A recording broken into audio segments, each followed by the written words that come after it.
Yeah, we're online. Hello, everybody. And again, this is a nice Friday, and have invited Roisin again to speak about healthcare, Cross Border Healthcare Directive under the European Union, and how to apply for treatment, reimbursed treatment abroad using this scheme. And Roisin has done it successfully twice already. So it works and it's really easy. And I will tell you, basically, the European Union Cross Border Healthcare Directive was starting from 2013 already. It's a long time, actually, just many people don't know.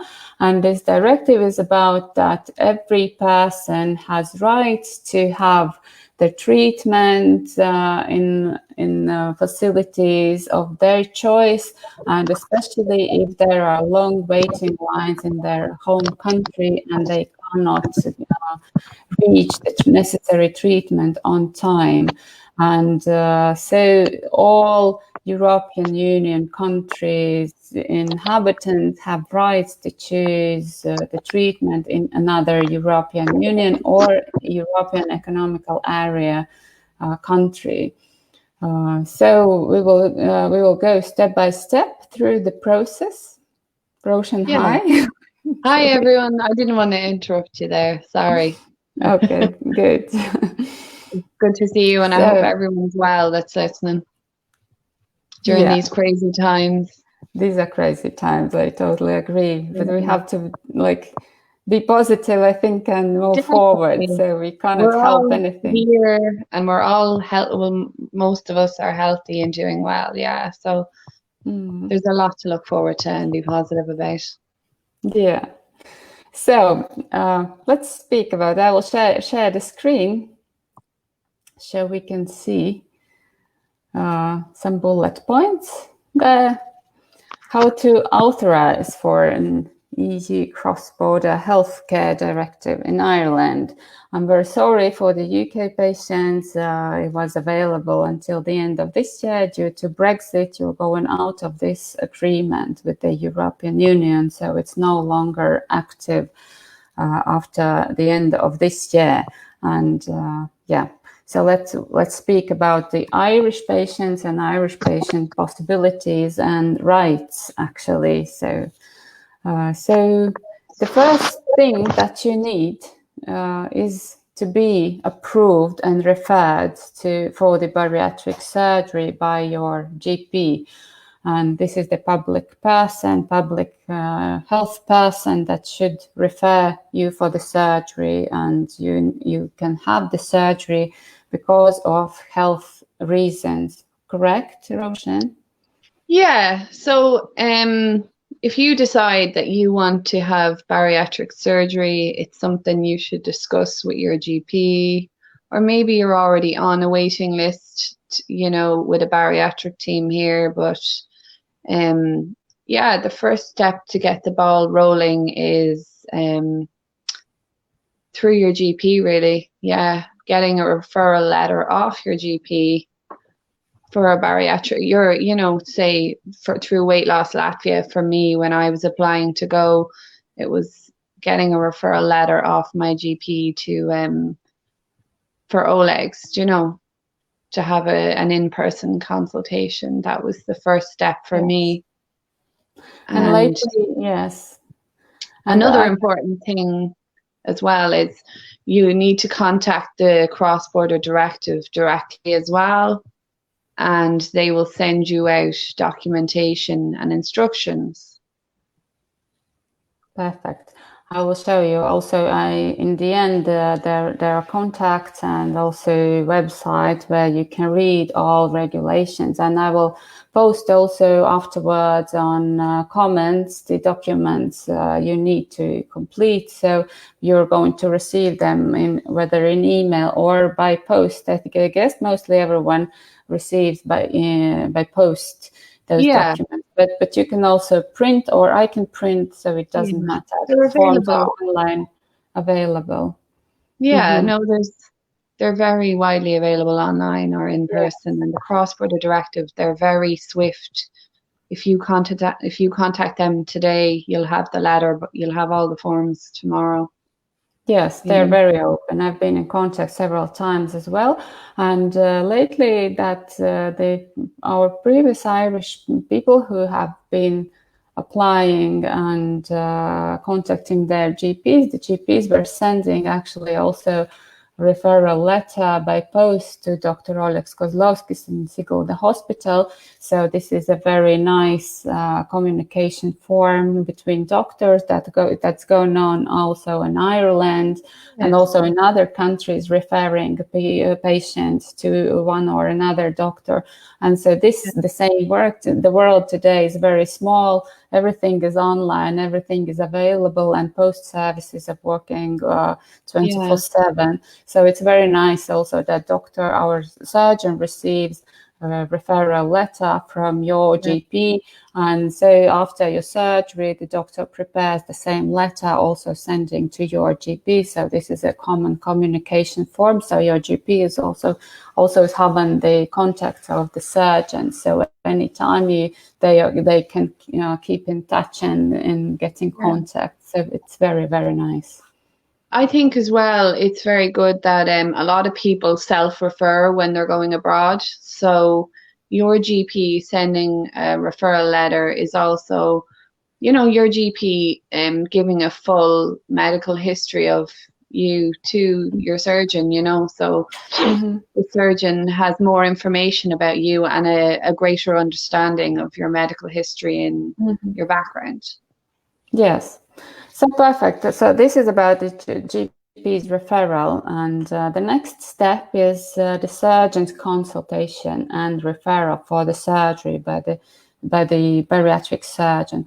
I've been in contact also. There have been several questions from my side, and I also know from some people there. So there were 2 questions. If the person is on the waiting list already officially on public healthcare services and you've seen your surgeon consultant, but you just have to wait very long, so you have rights to apply also for the surgery abroad without seeing this surgeon here in Latvia. But it works only if you're under the public healthcare system. It's not valid if you're going to private clinic to see private surgeon. So you need to be on waiting list and already seeing your consultant surgeon and referred by him or her. From my understanding of talking to the Cross Border Directive, if you're having any inpatient treatment, they require you to have an in-person consultation with your surgeon. Yeah. If you are having That's in general, yes. I was calling today specifically for this question because normally it is this consultation. If you're going for the surgery abroad, they would ask consultation from that surgeon that you're going to. So that means that you have to come to Latvia for initial consultation. You need to go back, send all pre-authorization forms, and then you come for the surgery.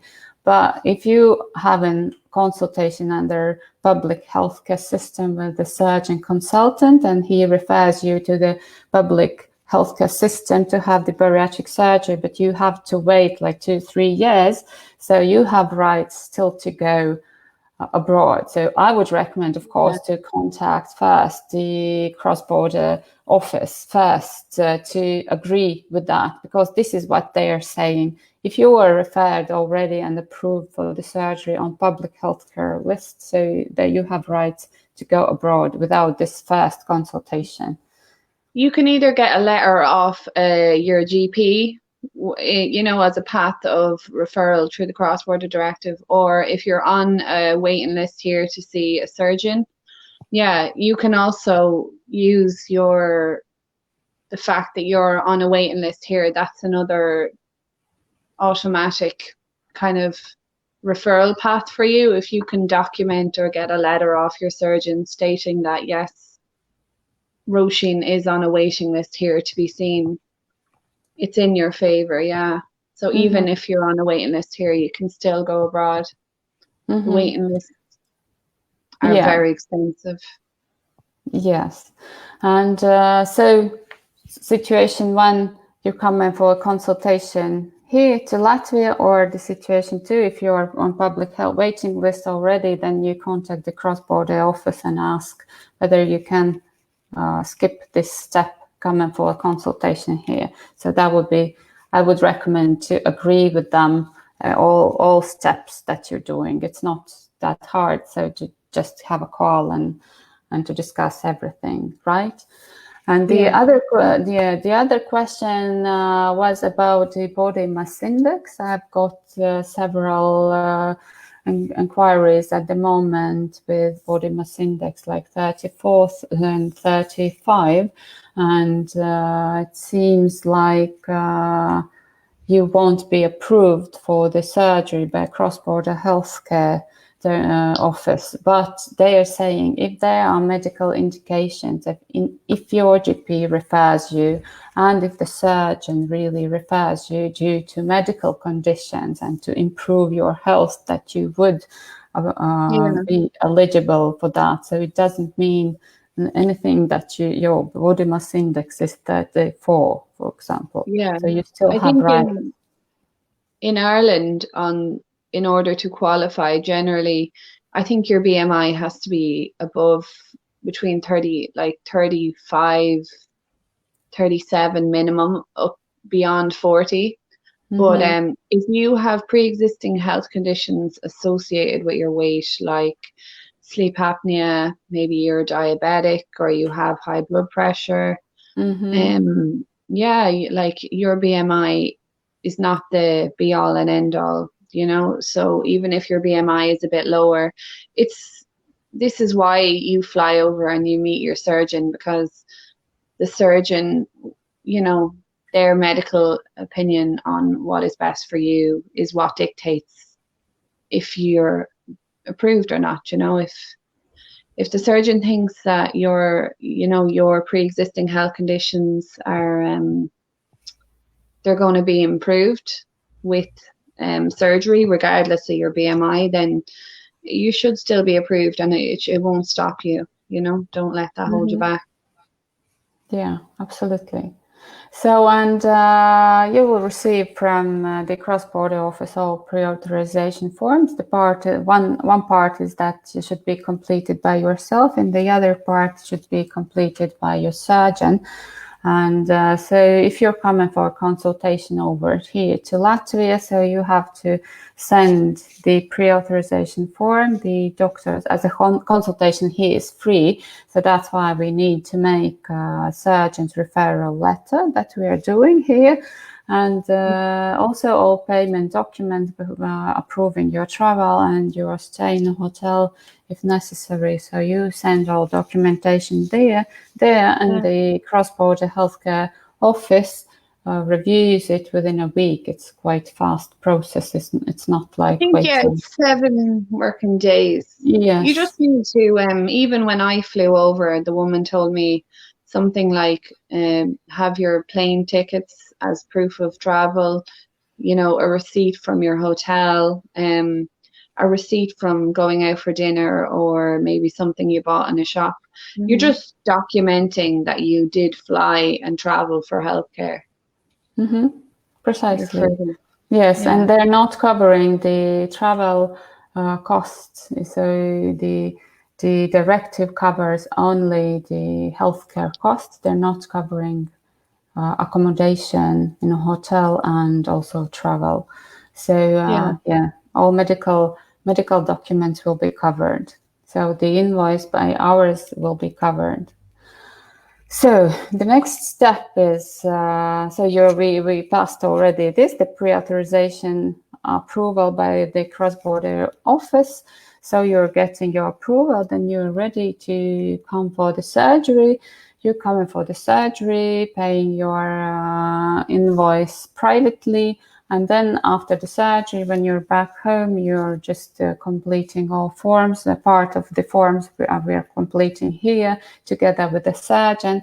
And then you're again sending all documents to the cross-border office so they can review it and give their opinion on that. And more likely approve this. Sometimes they ask for some additional documents or ask some questions if they're not sure. We had cases then some dates didn't match, so then we have to make correct papers, and mostly it always works actually, yes, in the end. I think you just have to be very careful when you're Yes. filling out the documentation. Something as simple as maybe your GP not physically signing a form can delay your application, or like when you're initially going for surgery, before you go, you need to make sure the dates are correct. You have to make sure everything is bang on. It needs to be, no room for error,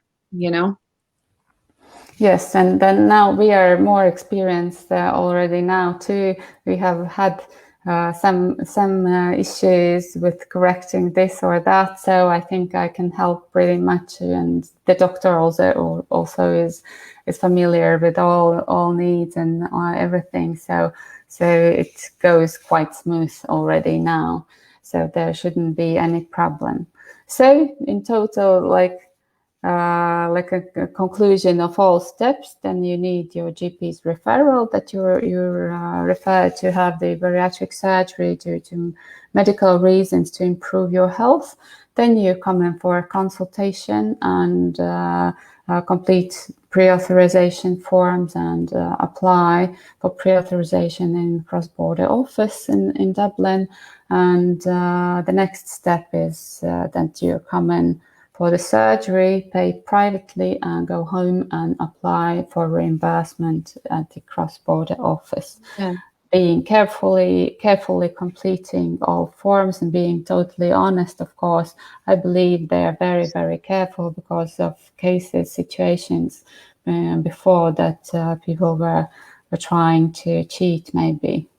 Yeah, or there are. It is like some people may be fraudulent, so you have to be very that's why you document everything, is you're just proving what you're doing, Mm-hmm. And it's your legal right. So if you're doing, like, everything is detailed in the instructions, and if you follow the steps, and if you have any questions, people can ask you or can ask me, but there's no reason that everything shouldn't go according to plan. And it's also very important to make sure when you come home that within a week that you send off all your forms. Some people have tried to claim reimbursement a few months later, and it just doesn't work, Okay, so you have to be very accurate about all documentation, so it will work. Then you've been approved twice. You were coming for the bariatric surgery and afterwards for the gallbladder surgery, right? Yes. I've applied twice and I had no issues whatsoever. It went very smoothly and they were very helpful. Yes. Yeah, and I think as well, like, your medical history is all documented, so they had no questions for me. Yeah, so I found the process very easy to do, and any questions I had, I could ring the Cross Border Directive, or I could speak to you about it, or it all went very smoothly. Yeah, it's not that complicated. I agree totally, and as many times as I've called, they are very open always and very, very clarifying and explaining everything twice, and so it's very nice. I think it's a pleasure to cooperate. So very nice. So I think it's clear. So here you can see the link where you can find everything about the Cross Border Healthcare Directive on HSE. And you can read about steps. There is lots of information, step by step, how to apply, what you need to know before, what you need to follow.